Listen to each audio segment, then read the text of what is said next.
It's December! Ho ho ho! Another year has passed, and now that we're all getting ready for 2025 as we count down to the end of this year, I got thinking, what happened this year? On Roblox, since January, I've been keeping a list to track new Roblox games that release throughout the year, so when December rolled around, I could talk about all the trends that you may have forgotten about, and basically re-explore the journey of 2024 on Roblox, which is what you're watching now. I've done my best to sort every game into the month that is released, basically by stalking developers on Twitter. So if I say a game released in June, even though it says created in April, that's intentional. Created and released are not the same thing, unfortunately. With all that out of the way, let's get into these games. We begin our descent into 2024 with an honorable mention from a game that was released late 2023, but also has completely dominated the Roblox zeitgeist more than any other game to come after it. Of course, I'm talking about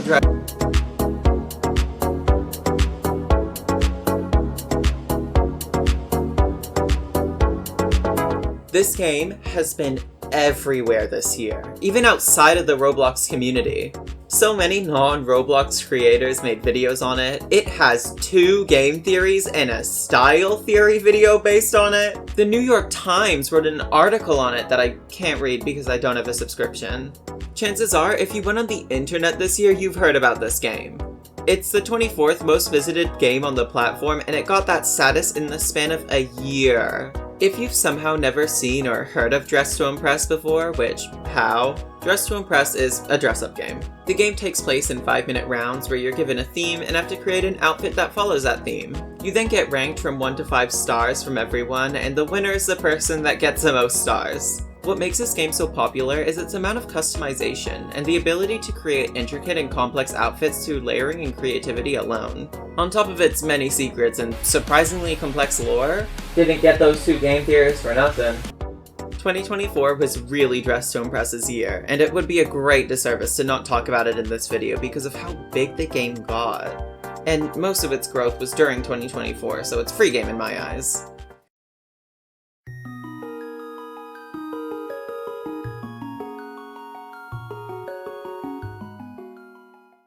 To start the year off strong, the moment that clock hit 12 and marked the beginning of 2024, Need More Heat appeared on the front page of Roblox. In this game, you try to get your father to let you stay home by convincing him you have a fever. To do this, you do more and more extreme things in hopes of raising your body temperature. And while it starts off simple by turning on your heaters and drinking hot chocolate, it quickly escalates to you burning down all the trees in your backyard or calling upon Satan to fill your pool with lava. Wait, what? The game ends with the earth catching on fire once you pulled the sun closer to earth and your need for more heat. And this game blew up. It was everywhere for like a week or 2 because of how simple it was from a gameplay perspective and its charming presentation. There's even a dark and twisted ending where you murder your dad after you snap from looking at your reflection, which honestly real. Its sudden popularity inspired a lot of other Roblox developers to capitalize on this new market, with others creating games like Need More Colds, Need More Playtime, and Need More Friends, which all also got super popular during this trend and play extremely similar to Need More Heat. People weren't just playing Need More Heat during January, no. They were also playing the self-replicating parasite of weird strict dad games. I swear on my life, everywhere you looked you'd be gore-bombed with the adjectives weird strict being thrown onto any relative or occupation. There's a weird strict teacher, weird strict babysitter, weird strict boss, weird strict chef, weird strict mom, weird strict KSI, weird strict Barry's prison. There was a lot of weirdness and strictness happening at the start of the year, which has mostly died down now, but a game that has stuck around all year is Secret Staycation.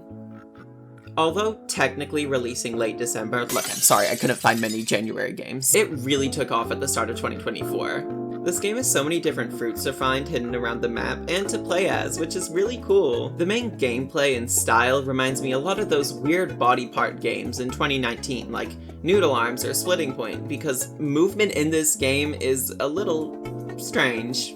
Also completely unrelated, but as a watermelon you can knock people over by jumping into them, which is peak actually. Finally, to end off January, we have Wacky Rails.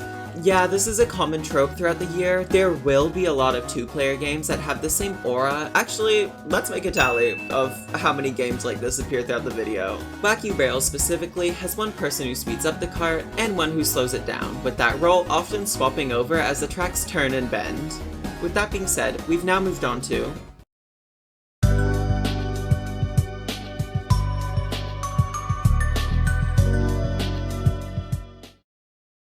February was a bit of a dry spell for Roblox. I couldn't find too many games I knew for sure came out in February, and the ones I did were on the smaller end of popularity. With Exhibit A being our first game on this list, Challenge Extreme. Yeah, I got a little desperate here, I'm sorry. This game is the Roblox equivalent of the reality TV show The Challenge, and plays out the same way as that show, with the challenge being performed and everyone who didn't win is on the chopping block to be voted into doing another challenge, which if they lose then they're out of the game. If it looks familiar in any way, it's because it's made by the same person who made Total Roblox Drama, and, that's where it ends. Because virtually nobody is playing this game right now. It fully died so quickly. Anyways, do you remember Buckshot Roulette? There were a lot of very popular fan games all based around Buckshot Roulette that came out this month. Most of which have you fighting against another player instead of an AI, like in the original game. But some do create their own AI characters, which is really cool. If you don't know about Buckshot Roulette, it's a game where you try to kill the other player by shooting them.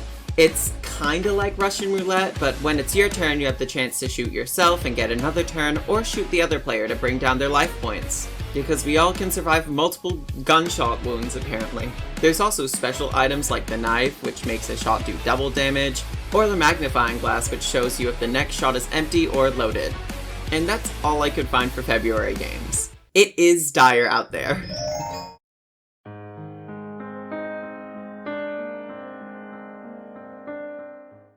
A lot of big things happened in March. For starters, Poppy Playtime officially came to Roblox through the form of this adventure game, where you go through the Poppy Playtime factory and do fetch quests, all while avoiding Huggy Wuggy himself.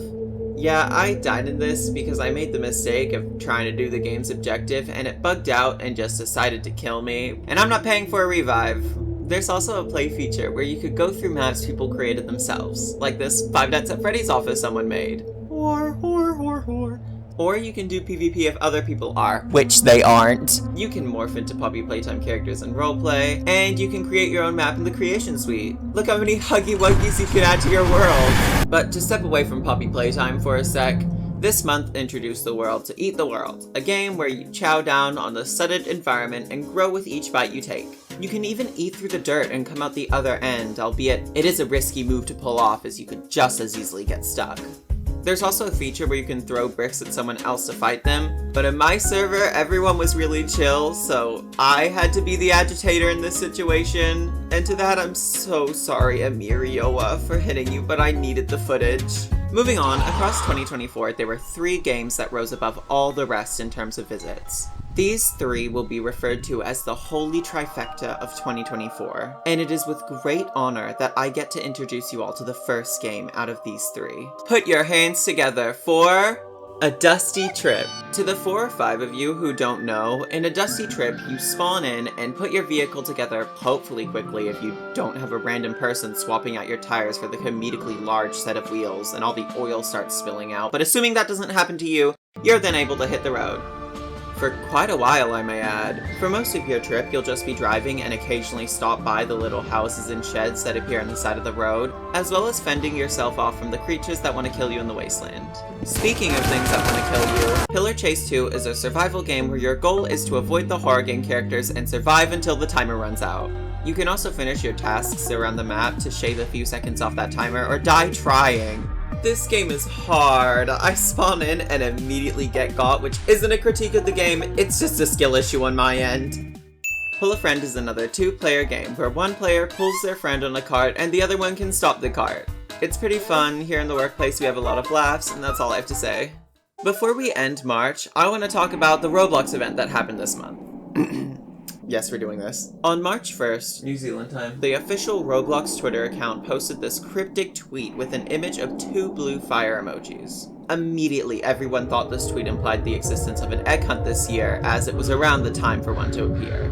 But once tomorrow rolled around, Roblox revealed what this tweet was actually hyping up. Their new Core Blocks bundle. But they did write at the bottom, "Hunting for other news. Follow along, more to come soon." Fast forward 3 days later, and on March 5th, Roblox posted a release date for March 15th, 2024. At the time, nobody knew what this was for. Me personally, I was on the edge of my seat, anxiously scrolling Twitter trying to find out more information. 2 days go by, and Roblox posts a video of a bunch of doors in a circle with the words, "Who's ready?" appearing, followed by another video of going through a door with the event's name revealed. The Hunt, First Edition. The day before the hunt dropped, Roblox released the event page for the hunt, and the next day the event officially started with 100 games participating. This event lasted for 2 weeks, and the only thing officially made for this event was the lobby, which was reused from the 2023 Innovation Awards voting hunt. But who cares? Events are back! Everyone, including the developers, kind of expected this to be an egg hunt, and a lot of the objectives were very egg-related. A week into the event, the final prize was added to the game, with that being the infinite egg, which is my favorite prize and it's not even close. In retrospect, this event was kinda hastily put together at best, but I'll be damned if I said I wasn't captivated at the time of release. I even bought the gold track because I was so excited to have events back for the first time in literal years, and don't tell me about Gucci Garden or the In the Heights block party. Nobody played those. Those aren't canon.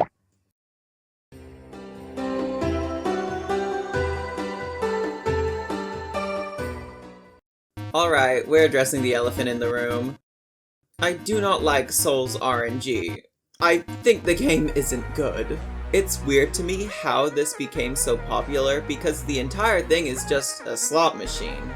That, yeah, can give you cool effects, but there's nothing else to it. Technically, it would be a part of the holy trifecta, but I don't want it to be, so it's not. Soul's RNG, I think, sets a dangerous precedent that tells anyone who's seen how many players are on it at any given time. Like, damn, that's a lot of people. That you do not need to put effort into creation in order to get popularity. And I don't like that as a consumer of Roblox content. Like, we don't need a sneaker RNG or a crafting RNG, this is just excessive. And you also don't do anything in any of them! To swing the pendulum in a different direction, Tower World also came out this month. And even though it's in paid access and has less than 1 million visits, I want to talk about it. I'm gonna talk about it. Like the name suggests, you climb the tower obstacle courses and collect the little tokens, so you can buy emotes and auras in the shop. There are so many different gimmicks here as well that are executed flawlessly. Like these spinning circles that let you jump again, or these walls that you're able to climb. At the end of some courses, there'll be an entire boss fight which you defeat with parkour.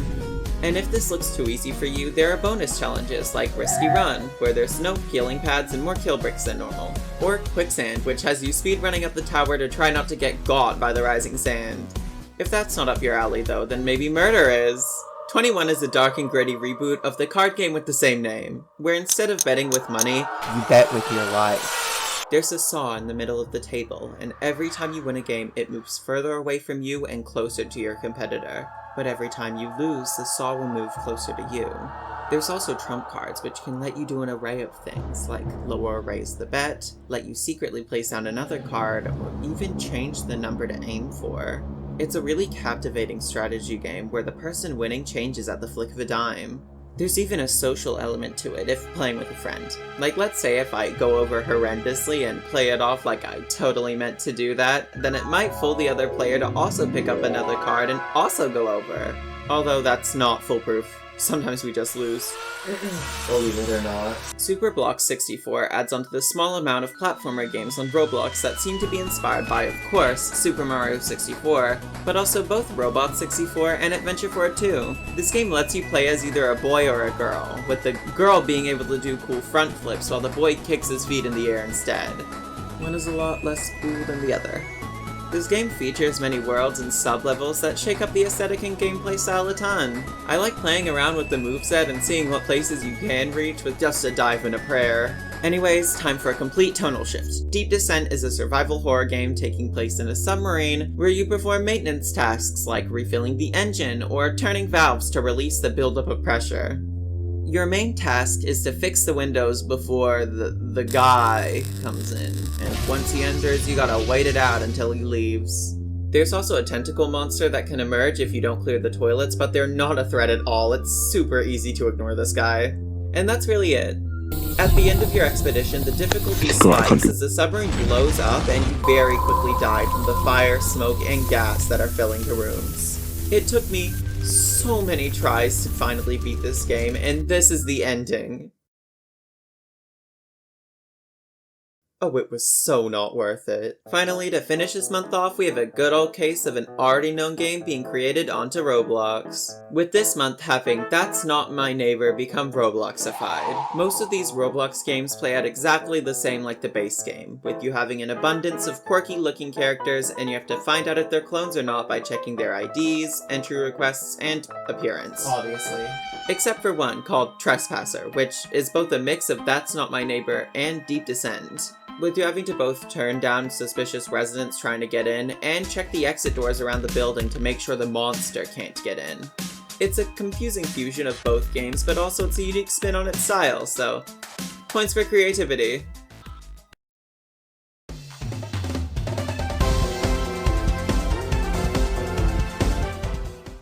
May is another short month. Orecraft is a game where you combine different elements to get cool and unique ores to go along with your newest discoveries.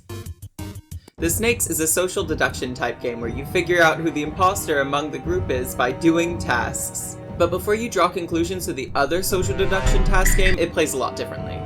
During tasks, you can't die. Instead, the Snakes can sabotage rooms, which stops you from working on the task in that room until the sabotage is fixed. Snakes can also press buttons around the manor that take away your time during tasks. After this task time, everyone goes into one of 3 rooms to discuss who they think it is. But if you completed all the tasks for the day, you'll have the ability to, as a group, scan one of these rooms to see if there's any snakes inside. Then you get to the core of the game, the discussion.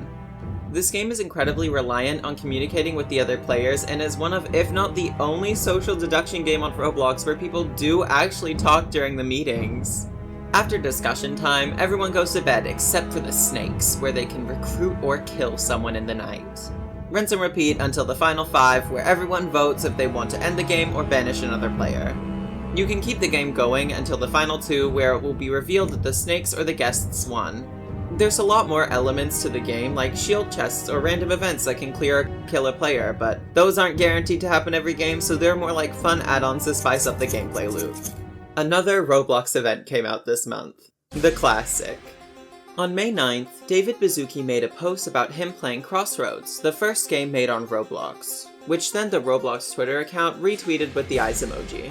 2 days later, they retweeted a year-old tweet asking people if they would bring back old Roblox or keep new Roblox, to which Roblox themselves said, "Soon you won't have to choose." 6 days later, on May 15th, they posted 10 days until things get classic, with a video that revealed the release date of the event. May 23rd, which I don't think is 10 days after May 15th, but I'm no maths expert, so I may be wrong. 3 days later, they posted a new video featuring returning guest The Hunt and the new Classic-themed event, officially named The Classic. Skipping ahead to release, it was revealed that none of the games for The Classic are older than 2017. Well, that's not entirely true because Arsenal was created late 2015, but you get the point. None of these games are classic Roblox. A lot of people were mad about the game selection, but other than that, it was pretty well received. The prizes looked good, the lobby was well made, and the boss fight for sure was classic. It was a pretty well-received Roblox event, all things considered. Was it better than The Hunt? Personally, I wouldn't say so, as I was not that hyped for this event.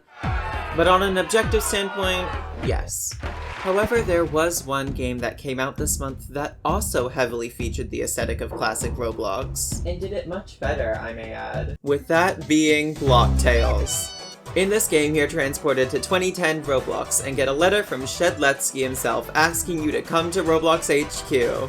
Once there, you find out that someone has kidnapped Builderman, and the only way to save him is by collecting the 7 sword fight on the height swords. This begins your quest, and sets you on the way to get the Ice Dagger, all while engaging in turn-based RPG shenanigans with a plethora of random enemies along your path, like wasps and puppies. Wait, what? I love Block Tales. Its gameplay is incredibly engaging, and its classic Roblox theming really adds a lot of charm to everything about it. Also, the NPCs say funny things, and I laugh. Block Tales is still releasing episodically, I don't know if that's the word for it, and right now you can collect the first 3 swords in your quest. It's also one of, if not my favorite game to come out this year, as it's so awesome and cool and zany and silly and awesome and funny.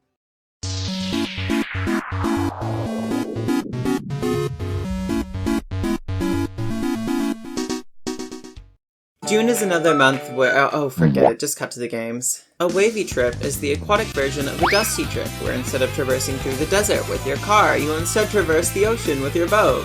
Much like a dusty trip, there are these little pit stops filled with miscellaneous items and a shop where you can buy specific items with in-game currency. Something weird about this game is how easy it is to fall out of the world if you just jump too high in the water. You could fall to your death penalty. Death Penalty. Death Penalty is another game released in June where you and up to 30 other people are locked in a room with a giant spinner that randomly picks events, such as 5 buttons, or random execution, where the wheel will be spun and something happens that causes people to die. Sometimes within your control, through the form of a minigame like in 5 buttons, where you hope you don't pick the button that kills you. But oftentimes, it's not in your control, like with random execution, which just spins the wheel and kills someone. And if you die, you'll become a spectator to all the murder surrounding you. The game lasts until only one player remains, and they get to walk free. But if murder isn't on your mind, then may I offer you FNAF? Five Nights Tower Defense is a tower defense game, obviously, featuring the lovable and oh so recognizable Five Nights at Freddy's characters. When I played, I got this super ultra cool awesome rare, okay, I'll just kill myself, I got Bonnie, 3% chance Bonnie, which cost my entire life savings to place down, but I got it. It's the rarity that counts. It's becoming harder to segue away from games, so we're just gonna cold turkey it. Who's Sus is a social deception game like Among Us or The Snakes, except it's not, because the imposter can't kill people. Instead, the game has investigators, who, at the beginning of each round, are given a specific word from a topic, while the imposter only sees the topic and not the word. All players sit around the table and give clues as to what the specific word is, while the imposter tries to figure out the word by everyone else's answers and blend in. I really like the premise. It's fun to dissect everyone's answers and see where they're coming from, but it's also way too easy for someone to give a hint that just completely gives away what the word is. Like, can be well done or rare. You're not fooling anyone with that. Now it's time for the second game in the holy trifecta to be revealed. Please welcome Dandy's World to the stage. Dandy's World is a cutesy mascot horror survival game where you descend down elevator floors, fixing machines, and avoiding the twisted version of each playable character. Most of the gameplay loop is just surviving to get further down into the floors, however the further you go the harder it gets, with the more machines and twisteds in your way. A lot of the appeal for this game comes from its characters, which makes sense. I myself am not immune to any razzle and dazzle discourse. They're so cool. With the game also having designated roleplay servers and lore on top of that, I like it. Anyways, Monkey Raft. You're a monkey, and you have a raft. The story starts with this presentation on how you, a monkey, used to live in the Great Tree, until a storm came and some of the monkeys fell off, only for the fallen monkeys to be left with a raft floating aimlessly in water. The actual game reflects this, with your whole goal being to keep your raft afloat and survive in these islands. There are flagged destinations you need to visit. You can take the game as slow or as fast as you like. Within my playthrough, the first 20 minutes was spent building this mammoth of a raft, and the next 5 was me racing towards a checkpoint to get to the next wave. Probably not how they wanted me to play, but the world stops for no one. Roll credits!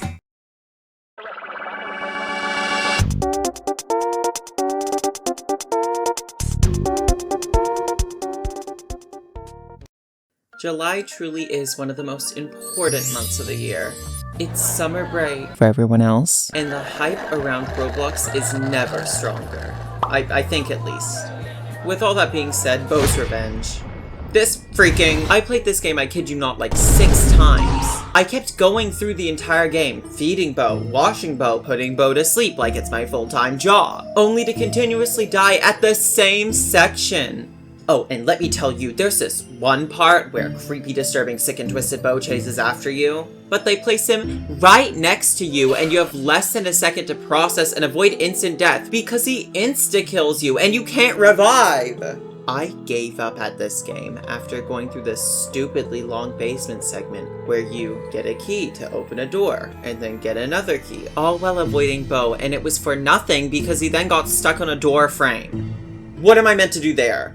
After Bo, we have Buddy Buddy, a 2-player game which plays out a lot more like a conventional obby with the red person having red blocks only they can stand on, and same for the blue person. But it shakes up this dynamic by letting you hold hands to make purple to stand on the purple blocks, as well as the ability to boost the other player and grab onto them to make impossible jumps. I remember in 2018, I'd always do 2-player obbies with my friends, and this is the game that had the most similar functions to that, but it just adds more. Chained Together is another 2-player game that I'm pretty sure is based off the game also named Chained Together, with this replicating its art style, despite the fact that the thumbnail is so obviously made with AI. I'm on to you, Shadow Man in the background. And your suspicious hands. In this game, you're chained with up to 5 people and have to do this obby while being chained together. It's in the name. Same with Hang Tight, which reminds me a lot about Steep Steps. In my mind, Steep Steps really is the first domino piece to everything. It released and immediately blew up, inspiring people to create games similar to it. Then those games rippled out, pushing the limits of the simple climbing feature to its extremes. And somewhere along the way, it merged with 2-player obbies to create a completely new subgenre of games all based around teamwork and getting to the end together. And then it branched out again with those 2-player games not even having a climbing mechanic but still being connected. It's beautiful to see, really. It's like watching Darwin's theory of evolution in real time. But I'm going on a tangent. In Hang Tight, you climb up the mountain, but instead of using the ladder, you use the ropes throughout the course. This game reminds me a lot of I Am Bread with its, like, QE to grab things feature, but that's about it.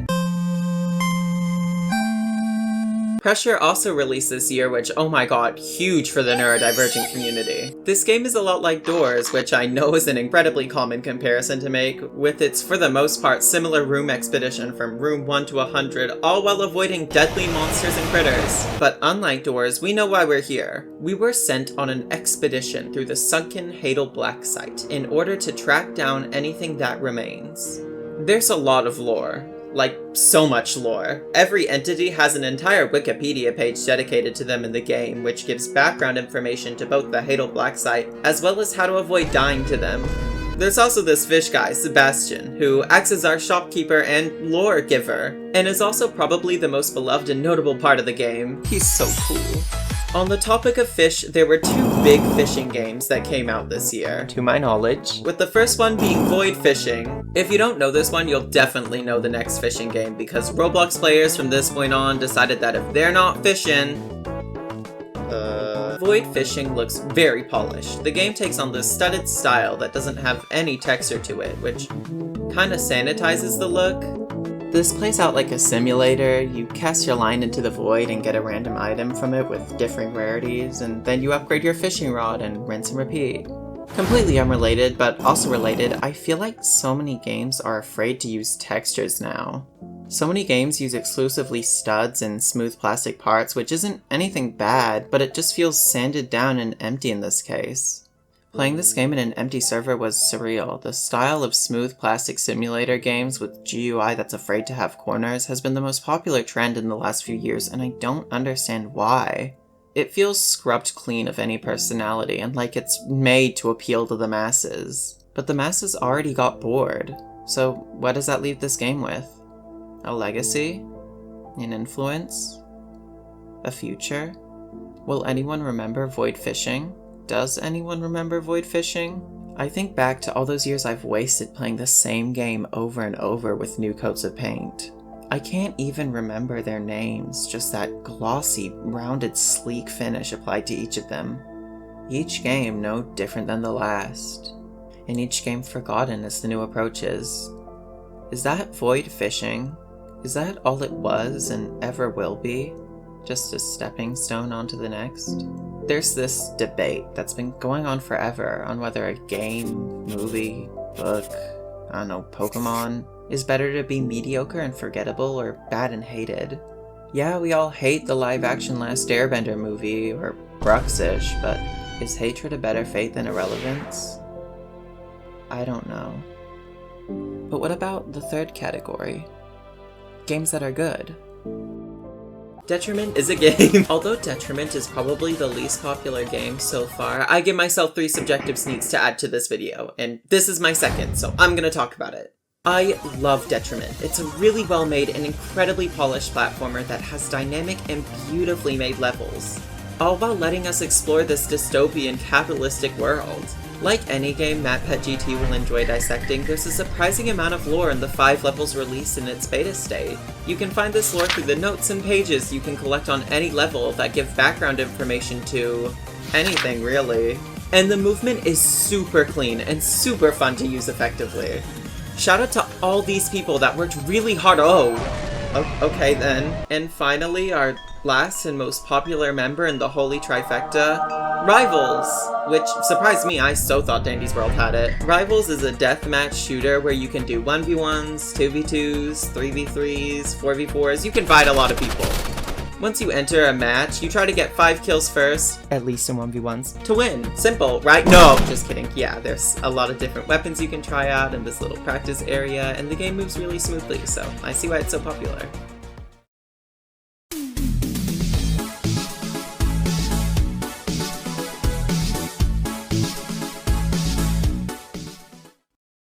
After such a long month with July, August is notably smaller, and I have a lot less to say, so no philosophical pondering or loathing hatred for any of these games. Let's start off with Death in a Box. This game's a lot like Plates of Fate. A bunch of things will happen in a very short time frame, and your goal is to just stay alive and be the last one standing. This is down to random chance, as the clown who holds the box could just shoot you at any given moment. Or other players could just shoot you at any given moment. There are many different minigames like Hot Potato, where you pass around a bomb, or Public Execution, where you vote if you want to kill or spare someone. But the main variety in this game comes from these cards. These cards can be positive and guarantee protection, neutral and have a risk-reward dynamic to them, or they can be death sentences that get you killed if you're unlucky. There really was death in that box. Another game that allows you to brutally murder other players is Crazy Chefs, albeit in a different way. Instead of shooting someone with a gun point blank, you instead deep fry them or press them down into a waffle iron, which there's no way someone survives that. You can pick between being a chef or being the food, which, side note, they made the food spawn in wearing rags, which implies we're blending up poor people. And I don't like that. I'm feeling morally conflicted right now. You can play around with all the different food stations, and in the end, serve that person up to one of the customers to get money. Or you can put everyone in the popcorn machine and watch as they bounce around. Don't Shatter is another 2-player game where you hold a comically large pane of glass and prevent it from breaking by avoiding the obstacles in your way. And finally, we have another Roblox event. On July 30th, Roblox tweeted out, "The countdown begins. Keep an eye out for more details soon on the game's event page." A day later, they posted a video revealing the 5 teams in the event and the YouTubers who serve as the captains to each team. We have the Crimson Cats, the Pink Warriors, Angry Canary, Giant Feet. We are going to win it all by stomping on our opponent. Oh my god. And the Mighty Ninjas.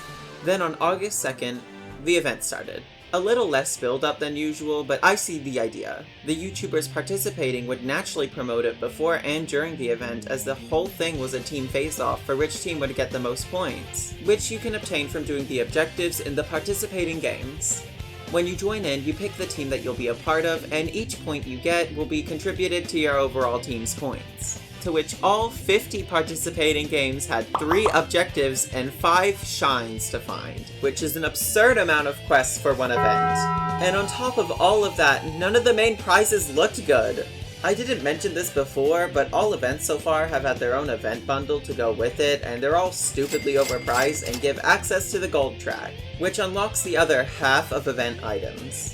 And I think it's stupid. I don't know if it's a hot take, but I think maybe the billionaire company shouldn't lock most of its event items behind a paywall. I don't know. I might be asking for too much here. General reception was noticeably more negative than the other 2 events, and I myself kinda clocked out of the event hype with this one.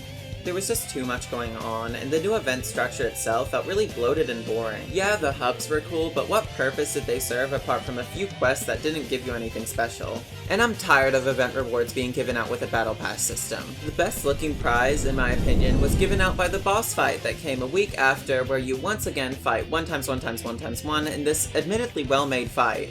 The prize you get being this cool glitch laurel, which is actually pretty nice. Okay, bye.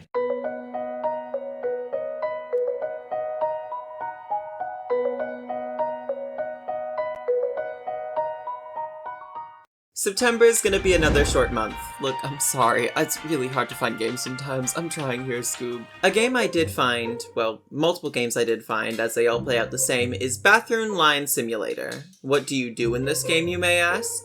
Wait in line. Yeah, this exploded in popularity. It became so popular that people made you wait in line for anything. Going to the principal's office? Line. Awaiting your death? Line. Getting into heaven? Line. And if the game creators are really scummy, they'll fill your server with bots to make you wait longer because, hey, no shortcuts. If you want to see that 3-second death animation and get that hit of dopamine, you're gonna have to earn it. Ninja Challenge also released. In this game, you play as a contestant on the Ninja Challenge, inspired by American Ninja Warriors, and beat the obstacle courses set up for you. If you fail, you're subrogated into the audience and forced to watch as others attempt the same course you just failed. If you do pass the course, then you move up to the next stage, and they get harder and harder. I didn't make it past stage 1 though. Now, does anyone want to get scared? Maybe a bit frightened? Turn off the lights and settle in for these horrifying short horror stories. Our first story, titled Stalker Incident, tells the tale of a boy named Billy left home alone. Don't think about the other 2 people in the home, they're not important. He just broke up with his ex, Erica, who he describes as, quote, a weirdo. Later in the night, Erica texts us saying, "I'll see you soon." And just then, Billy hears a knock on the door.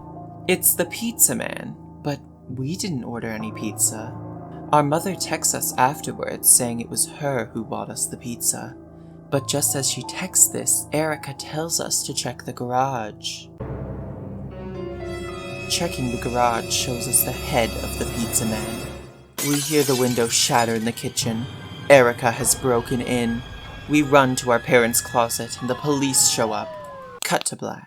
The second story, titled Trick or Treat, follows Tommy as he spends his Halloween alone. Again, don't think about the other 2 people here, they're not important. He arrives at a house. I don't know if it's his house or like a house. The story makes it really unclear. Trick-or-treaters start coming by and he gives them candy. Until this trick-or-treater shows up and we're all out of candy. The trick-or-treater gets angry and vows revenge. Again, don't mind the other people in this shot, they're not important. We soon get a message from an unknown number saying, "You still owe me something," which freaks Tommy out and makes him message his friend Justin, saying he's freaked out. Justin replies saying it's probably just a prank and he should get some rest. But in the middle of the night, we hear creaking coming from the attic, and when we get up to check, the trick-or-treater is in there. We run back to our bedroom and frantically message Justin, but he doesn't respond. Thinking logically, we go back to bed. In the morning, Justin texts us, asking for us to let him in. We say no and call the cops, to which it's revealed Justin died last night, leaving just one question. Who was at the door? Okay, there's still one more story, but we gotta pick up the pace. The final story has us playing as Ethan, who got a job as a park ranger where we look out for fires and suspicious activity. We find a horned figure when trying to fix the radio tower, and later that night the horned figures show up outside our watchtower. They break in but can't find us because we expertly hid under the bed. The one place you would never expect someone to hide. In the morning, we get a distress call from a local camper, to which it takes us the entire day to get to the campgrounds, only to see his dead body next to the words, "Non-believers will be sacrificed." We see smoke when returning to our watchtower, and when we go to investigate, we find Owen, who I didn't mention before this as he's kind of irrelevant, but he was another park ranger and we talked to him over this radio a lot, dead as a sacrifice from the cultists. The cultists chase us, we hide in the toilets, my friends both die, and we drive home, never to return to that forest again. And that's Short Horror Games, a game that was definitely not made for multiplayer, despite what the description says. Were the stories all that scary? No.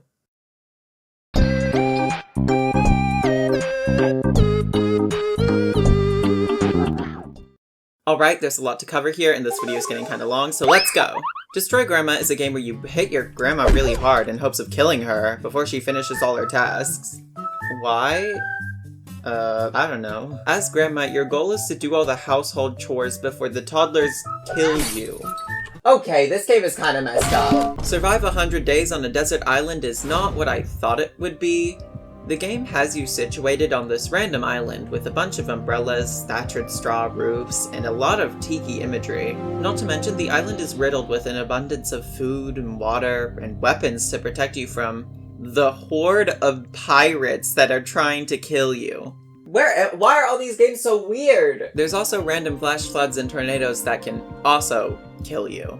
Okay, who created this? Fess up. If you're looking for a game that has a bit more substance, look no further than Yoinks! Two-player obby. Which is my personal favorite two-player game that released this year. In Yoinks, you and your teammate can throw each other towards each other by pressing B. The game uses this in such fun and creative ways to make your expedition upwards so much more chaotic and funny. I especially like the little rings scattered throughout the map, where if you go through them while being flung, you get a coin. Since we're already on the topic of two-player games, Drive It also released this month. Here, the person in the back controls the speed of the vehicle, while the person in front steers it while you traverse through the obby. Chicken also came out this month. It's a simple joke game for the most part, where you take a chicken's eggs and see how long you'll survive with them chasing you the entire time. It's pretty easy to just survive for long periods of time. Oh! Every now and then a boss chicken spawns. And it's also pretty easy to survive that as long as you're not getting spawn killed by the chickens. But if you do die, and also believe in an afterlife, you'll be sent to Stairs of Heaven. You won't actually be sent to Stairs of Heaven, I'm just trying to segue to the next game. A game where you grab bricks to build a stairway to heaven like in that one song. You can buy the ability to grab multiple blocks at once to speed up the process, and when at the top you'll face off with Aetherius, the Knight of Heaven, and have to fight your way past the pearly gates. I died, but I retried 2 months later and made it into heaven, so take that, haters! Finally, we have another Roblox event to discuss.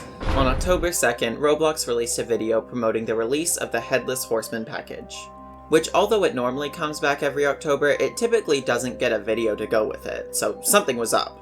Our suspicions were correct, because on October 10th, Roblox posted this video with the caption, "The legends are true. Dark days are almost upon us." We didn't realize how true that was at the time. This video revealed the event would release on October 24th, and also revealed it would be named The Haunt. And honestly, at this point, Roblox should just stop adding "the" to the start of every event. It doesn't look cool. It hasn't looked cool since The Hunt. But I digress. On October 19th, it was revealed that the event bundle for The Haunt would be the Headless Horseman himself. And finally, on the 24th, the event launched. And oh boy, this event was hated. Despite having an incredible lobby, I'd even say the best one, there was absolutely nothing to do in this event. Every game participating was just a game where you could take a screenshot in to submit for the fashion contest categories. With such stellar categories like Preacher, Scary, Cute, Orange. And most of the winners were just screenshots of not even outfits, but just PNGs found in the games. Looking at you, cute category. It was incredibly disappointing. Even with the lobby having so many cool things to do, like there's an elevator that shows you scenes from participating games. Doing anything in the manner is ultimately unimportant, as like all of the prizes come from just voting on outfits. Admittedly, I gave up playing on this event after the 3rd day. I got the Void Vampire hat and dipped. But the final boss fight looks fine. You dress up the mannequins in clothes to damage the Headless Horseman. Hate on this event all you want, but you can't say it wasn't consistent. Got you! We're not actually done with October. One other game also came out that month. Fish. You know it, I know it, it's huge. While the main gameplay loop is equivalent to the Stardew Valley fishing minigame, there's so much more to it as well. There's different locations, even housing different bestiaries and fish species in their waters. There's different seasons, each island changes as they pass. There's unique weather and events that happen, and not to mention that the game's just really pretty.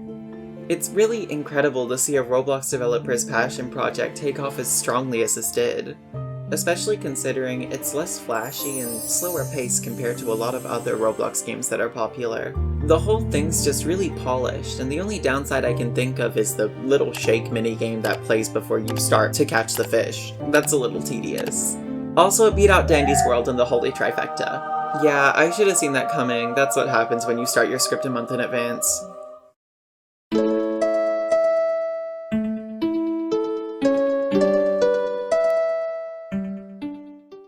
We're coming up to the end of the year, but that doesn't mean we're slowing down. No, November was packed. First off, we have Dangerous Truck Driving, a game where you drive a truck through treacherous terrain and try your best not to crash into the void. And damn, it can get difficult to not do that. Next is Liar's Club, which is based off another game that's based off the card game Cheat. In the game, there are only 3 different types of cards, kings, queens, and aces, and you start off each round with 5 cards. The table will cycle through being a kings, queens, or aces table, which means that you only want to place down those cards. But, of course, you don't start off with 5 of any card. That's where the Liars part of the Liars Club comes in. You want to sneakily get rid of all those unneeded cards without others calling you out as a liar and making you at risk of getting shot. Yeah, there's a gun element to this game. It's like Russian roulette, where every time you get exposed for lying or falsely accuse someone else of lying, you're at risk of getting shot. There's also a little bit of RNG, as the amount of shots it takes to get to the bullet is different for each player, so it can feel a little unfair when someone dies at round 3 of 6 while you are already on your 3rd round. Goal of the game is to be the last man standing at the table, and you win.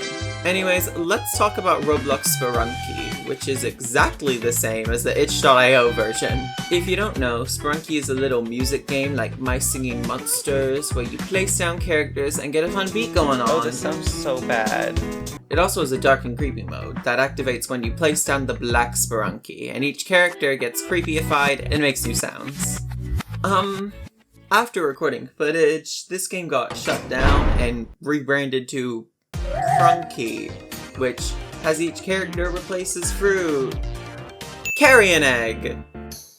Yet again, another 2-player game. This time, someone plays as the egg, while someone else plays as the egg carrier. Your goal is to not drop the egg while doing the obby, and as the egg, you mostly sit there and rumble around, but there are times where you get to go on your own, and who knows, maybe you'll even press a button or use an elevator. Then there's Chained Cars, which has you playing as a car chained to another person, also a car, and going through an obby. It's actually shockingly fun, if not for a little janky. Then following that, there's Go Fishing, which is another fishing game. So my quip about only 2 fishing games this year was a lie! Got you! Pranked! Go Fishing is like if fish had its soul sucked out of it. Everything is noticeably uglier, the minigame is completely different and prioritizes clicking rather than balance, and makes certain rods just absolutely unusable even with an auto-clicker. Although I do like the change from the shape circle to the targets. That's a change for the better. The UI feels overly flashy, and the game's focus on showing you the rarity of every fish immediately really makes it feel like a simulator slop game. And I don't understand its popularity right now. Fish is right there! I guess it's true that every masterpiece has its cheap copy, but is it also true that every masterpiece has its also masterpiece inspired by it? Well, yes! Grace is a game that's a mix of both doors and pressure, as well as a lot of other things that make it completely unique from anything coming before. Alright, get this. Imagine doors, or pressure, but you're speed running through the whole thing. And you're timed! Okay, it doesn't sound fun, but it is. This game prioritizes speed over everything else gameplay-wise, and the game feels so smooth to move fast in. A lot of the little creatures prioritize moving as well, forcing you to move out of the way or move forwards to find a hiding space, or even moving backwards to avoid death. Heck, a main feature is that you have a timer that counts down how long you're taking and only stops when you make it to one of these safe spots. What happens when the timer runs out?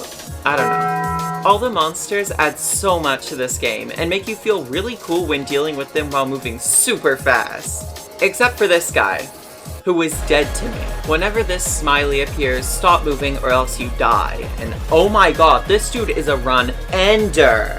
It took me like 5 different attempts to actually survive one of their attacks. Which actually might just be a skill issue on my end. The game goes on seemingly infinitely, and it's a lot of fun to make it up to a really high number in what feels like no time at all. Here, crossing the 100 mark isn't even impressive compared to indoors and pressure. Oh my god, it's so hard there. Also, I love the fact that everyone who dies respawns for free at these checkpoints. Really nice touch. And finally, Blue Lock Rivals. Oh my god. Blue Lock Rivals is based off the Blue Lock anime, where they play football and compete to be like the best footballer. And in this Roblox game, you also play football. It's actually really fun. I'm not gonna lie, I was hooked. If you don't know how football works, which, bit late to the party, there's 2 teams and you want to score the ball into the other team's goal. Okay, actually, I'm not explaining football. I think it's pretty well known. But what you may not know is that I suck at it. I was getting cooked, and my competition was one player who like gave up halfway through and kept giving me the ball, and yet I still lost. Like, at a certain point, it just got embarrassing. But I got my goal in the end, so who's the fool now? Still me. I did not deserve that default dance.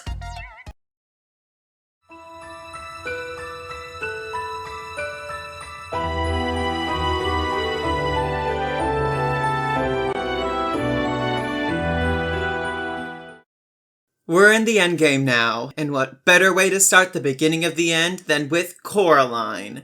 Which, yeah, I'm pretty sure came out this month. The Coraline Roblox experience is shockingly boring. So many of the rooms feel empty and pointless. It doesn't even feel like you're trying to escape a house, but rather a maze with the occasional cupboard or two. Miss Beldam is really not that threatening. She doesn't take that much health, and you can kind of just walk past her, which is not how she acts in the movie. Even in her spider face, she just kind of forgets you're there. Other Father is also pretty easy to avoid. He acts as a weeping angel, but just close the door on him and you're fine. The whole goal of the game is to find the 3 ghost eyes to weaken the other mother, but after like a minute, they just highlight where all the ghost eyes are because God forbid I actually try exploring. I don't think this Roblox game should have been the next official piece of Coraline media, but at least now I can buy the Coraline Roblox bundle and play as Coraline in all my favorite games. Except I won't, because the creator of Coraline has some pretty serious allegations to his name, and I don't know if we should support him. Next we have Flop 2, another subjective sneak. That's a sequel to that one game in EggCunt 2020 that everyone hated because the movement was annoying, and since then, Flop's reputation has been tainted, with it falling off hard after the event. But Flop 2 is actually really fun. The fish movement is a whole lot nicer to use, and the new house has so much more to do and explore. Like, come on, you get a badge called Imposter when you enter event. Tell me that's not peak. They even pay homage to the egg hunt quest, as there's a badge for feeding an egg to the giant noob in this game as well,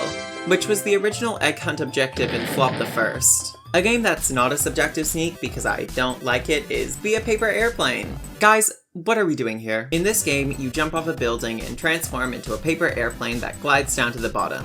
You want to get as far as you can, and to achieve this, you can buy extra floors for your skyscraper to jump from a higher place, or increase your airplane level, which I think increases your speed. You know, it was really unclear. This game allows you to go to anyone else's skyscraper, so you can just teleport to the player who has the tallest open skyscraper and jump off there instead of upgrading your own for $1 quintillion. Which is what I did. I'm sorry the game is boring. 100 player sledding is a game where you spend roughly 80% of your time at the beginning grabbing materials to make your sled.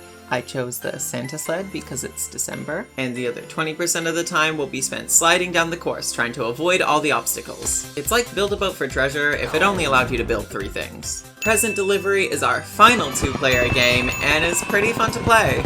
One player acts as the reindeer that pushes the sleigh, and the other acts as Santa, who shoots gifts at all the giftless children on your path. 8 out of 10. We're in the final home stretch now. Supermarket Simulator lets you be your own boss and run your own company, with that company being a singular grocery store. You start with a budget, have to buy all your own products, and then ramp up the price to sell it for the most profit as any true capitalist would. I will say, for most of the game, I was actively trying to go bankrupt, and I don't think you can. Even if you sell everything for 53 cents and give customers more change than they need, which, side note, I gave you 1 extra cent. Why are you evilly chuckling and mocking me? What can you buy with 1 extra cent?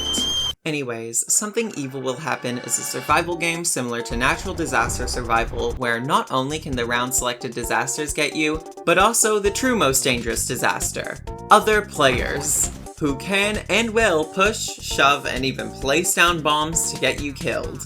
There are also special rounds, like playing Minesweeper, where you have to win before the timer runs out or it's over. However, in most rounds you survive all the quintessential disasters, like snowstorms, flash floods, raining cats and dogs, and also heights. Yeah, you take fall damage in this game. Finally, we've reached our last Roblox event, Winter Spotlight. Not only does this finally break the naming pattern, which, thank God, because the alternative name floating around was the holiday, Winter Spotlight is different from the others. It wasn't promoted as much, it doesn't have its own bundle associated with the event, it doesn't start with the. It was just a lot more chill to play through. Instead of having over 100 collectibles like in every other event, not you the haunt, sit down, this one only had 48, and it was designed to shine a spotlight on the best winter events on Roblox. Hence the name Winter Spotlight. Weirdly enough, I really liked this event. I've always been a huge sucker for snow and winter, but the vibe was completely different. The event didn't feel incredibly daunting to complete. For the first time all year, I participated without feeling like I needed to grab all 250 shines or 8 billion ticks. And all the prizes looked good. My favorite part of this event was just skating around the lobby and taking in the view, which I'm aware sounds incredibly sad. The irony is not lost on me, but I think this event was a perfect end to 2024. Life keeps happening, and so many things change in the span of a year. Yeah, the front page on Roblox is one of them, but also everything. The passage of time always feels scary, but it's also what gives our lives meaning. And I think sometimes I forget that. When you're so caught up in the present, you forget to look behind you and see how much has changed since January 1st, 2024. Like, I started off 2024 with 11 videos to my name. And now I have 13! Wait, that can't be right! I've had a good year. And I hope you have too. Thanks for watching. Comment any games I missed. And here's to 2025.